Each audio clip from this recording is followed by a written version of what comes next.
اليوم رح أعمل أنا وياكم الليزي كيك. لتحضير الليزي كيك بالبسكويت نحن بحاجة ل 200 جرام من الزبدة. منضلنا نحرك فيها لحتى تدوب على الآخر. منضيف 6 معالق كبار من السكر، وكباية حليب، و5 معالق من الكاكاو،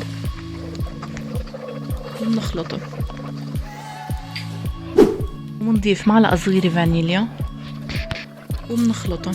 وهلأ منطفي تحتن النار لحتى نحطن على البسكويت، ومنخلط الليزي كيك مع البسكويت اللي أنا حضرته قبل.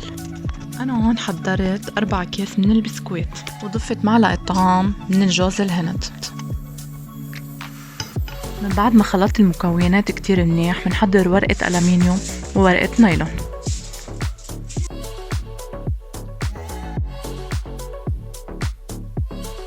بحط المكونات على ورقة النايلون وبلش لفها.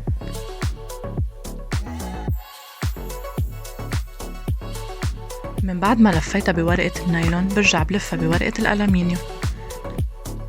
من بعد ما لفيناها منحطها على جنب لحتى تبرد، وبس تبرد منحطها بالبراد شي ساعة. ما حطيناها وقت أطول بالبراد بتطلع متماسكة وأطيب. أنا عادة بعملها قبل بيوم بالليل وبحطها بالبراد، وتاني يوم بتكون ولا أطيب من هيك.